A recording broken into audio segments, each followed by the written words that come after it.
but your thoughts will soon be wandering.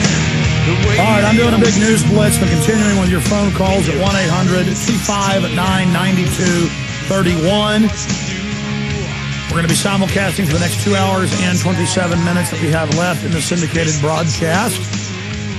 We normally simulcast the last 2 hours at PrisonPlanet.tv, but some days we simulcast more, obviously. Big news blitz coming up right now. I want to hit what's really happening in Iran and in North Korea right now, and how on this global grand chessboard all of this feeds in and is connected. The establishment crafts its propaganda to be very lowbrow, very simple, targeting the largest swath of the population, the lowest common denominator. And so John Bolton, Zbigniew Brzezinski, all the planners from Bush and Obama are all publicly bragging that they're staging all this in Iran right now.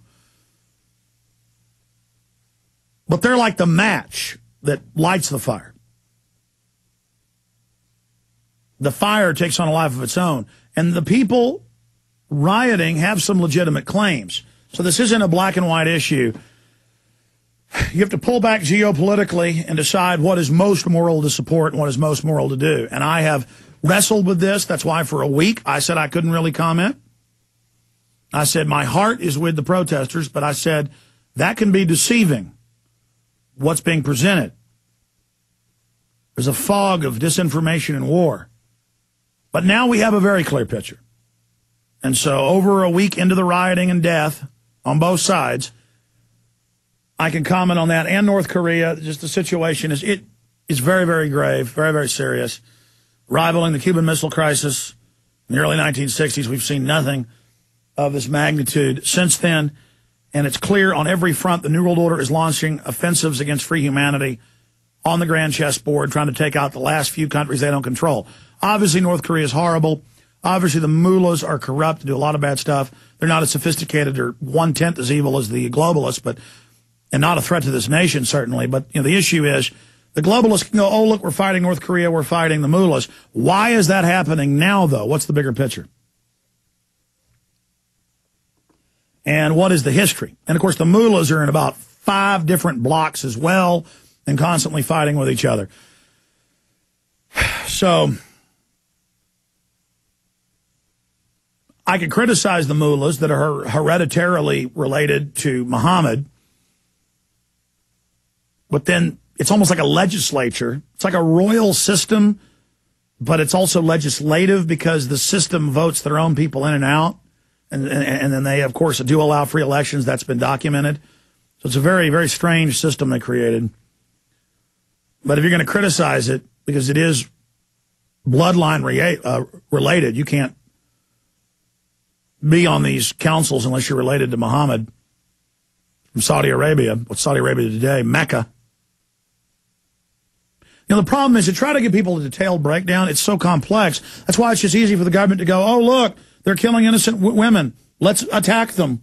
Oh, yes, with smart bombs. So, oh, smart bomb hit the wrong building, killed 300. Oh, another hit a car and killed 50 around it. Yeah, little kids' arms and legs blown off. But we're not going to show you the little kids.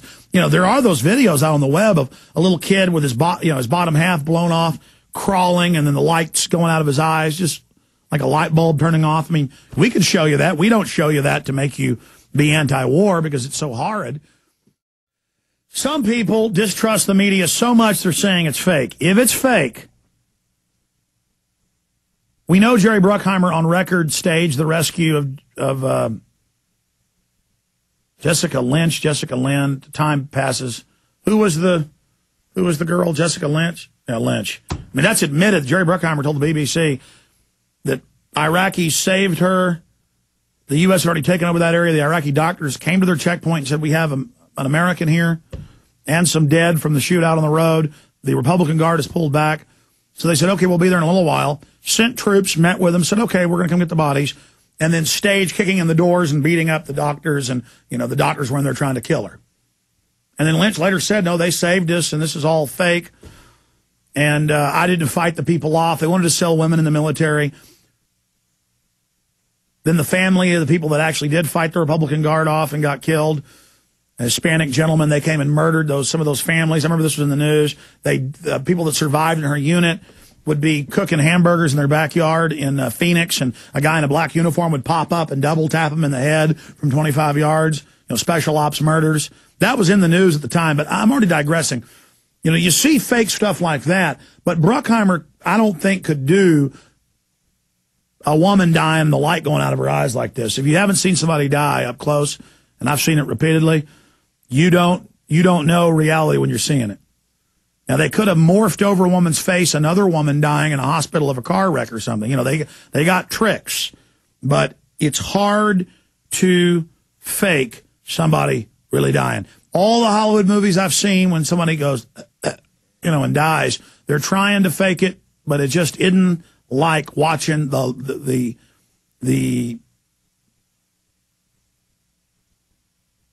soul go out of somebody, the essence. Anybody who's seen somebody die up close has seen it.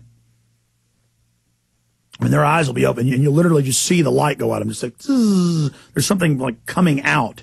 But side issue, very, very touching, very, very poignant.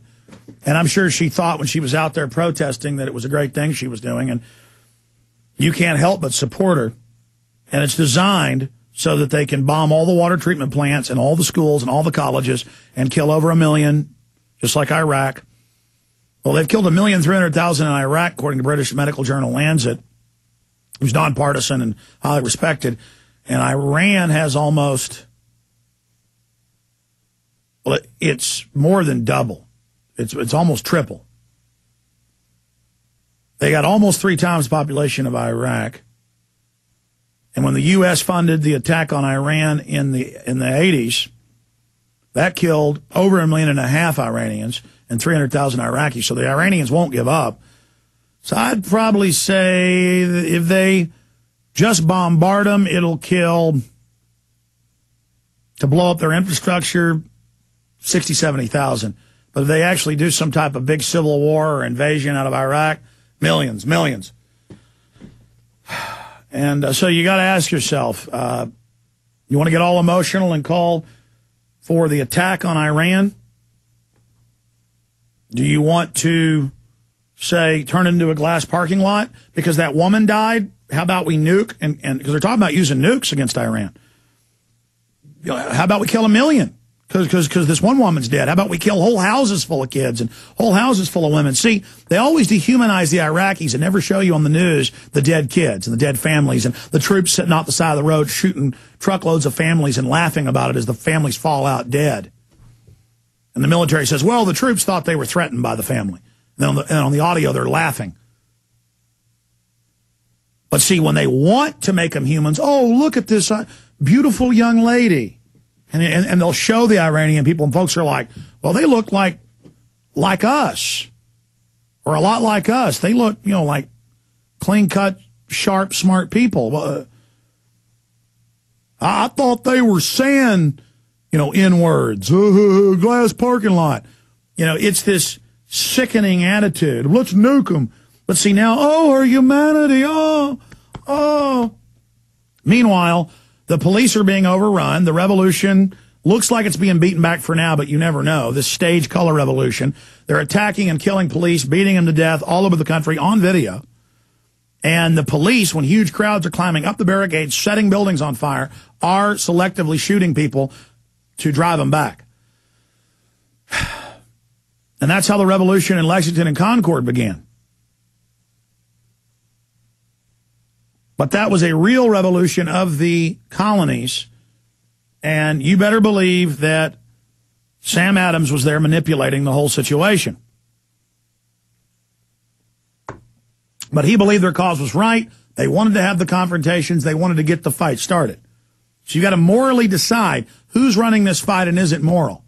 And when you find out the CIA and the New World Order, the ones putting IQ reducer in your tap water, the ones shooting your kids up with mercury and saying mercury's good for children's brains on the news, when you realize they're the ones, no doubt, orchestrating this, even the CIA even picking the color green, because that's the Islamic color.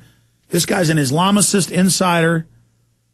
The guy tied into the CIA on record from the Iran-Contra situation as the foreign minister making the Iran-Contra deal, even beforehand. He's the main spook of anybody in the Iranian government. This is the guy the most hooked up with the West.